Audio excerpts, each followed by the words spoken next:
others shown urging Muslims to join a holy war have been identified as 20-year-olds in Cardiff. Well, James Cook is in Aberdeen for us now. What more can you tell us about them?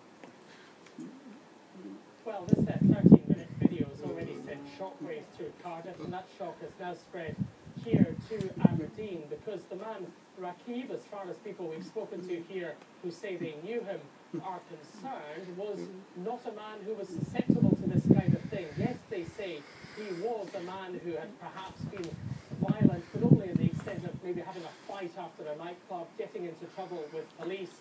No indication, they say here, that he had been radicalised in any way. He hasn't been seen in Aberdeen for the past couple of years, but they say that Rakib was originally from Bangladesh, that he was educated here in Aberdeen, and as I say, hadn't been seen for the past couple of years. Indeed, it's believed his family had moved away to Leicester. But a former acquaintance we've been speaking to, whose identity we've protected because he was too scared about the possibility of being recognised, the possibility of retribution from ISIS, with his genuine fear about that, about the reach of this organisation. He's been telling us about Rakib. He says that he was a man who would solve problems with his fists when he was younger, but he says he did calm down when he turned to Islam. He came here when he was a younger child. He went to primary and secondary school. After that, he was around in Aberdeen. He was a bit arrogant, a bit aggro, maybe something to prove. He ended up in a lot of fights. To learn his accepted religion in such an extreme way is a bit shocking. Shocking because he's a youth from Aberdeen who's ended up somewhere like that. And people here are genuinely stunned, I think, those that know about this. They insist they have never heard radical preaching at either of Aberdeen's mosques, and they worry about the impact this video might have on other impressionable young men. James Cook in Aberdeen, thank you.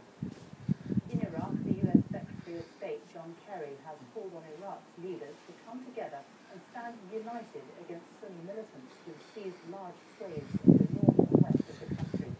Mr. Kerry, who's on a visit to Baghdad, said it was a critical moment for Iraq, and he urged the Prime Minister Nouri al-Maliki to form a more inclusive government. For the first time, the Iraqi government has acknowledged that hundreds of soldiers have been killed in fighting with the ISIS militants. Our World Affairs editor, John Simpson, reports from Baghdad. The Iraqi forces are fighting back.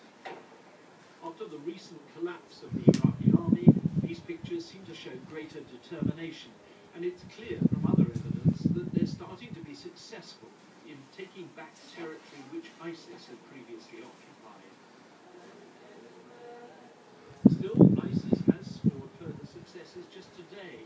It's taken over more border crossings, and it's surrounding a major hydroelectric dam near the town of Haditha.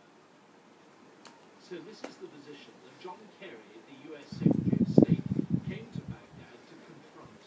The atmosphere when he met the Iraqi Prime Minister Nouri al-Maliki wasn't entirely friendly. Mr. Maliki thinks the Americans are deliberately not doing enough to help. Mr. Kerry wants Mr. Maliki to step down, or at least to widen the basis of his government. It is essential that Iraq's leaders form a genuinely inclusive government as rapidly as possible within their own constitutional framework. The most Mr. Kerry's probably got out of this visit is an undertaking from Mr. Maliki that he'll broaden his government to bring in more Sunni politicians. It's the feeling among Sunnis that they've been excluded from power which has turned many of them into supporters of ISIS. We would like a new government as well, but it's not the Maliki to stand down. We support the Maliki. If the parliament decides something else, this is a democratic country. So we believe in democracy, we believe in the will of people. This is the way ISIS likes to present itself. In this case, the pictures are of the city of Mosul,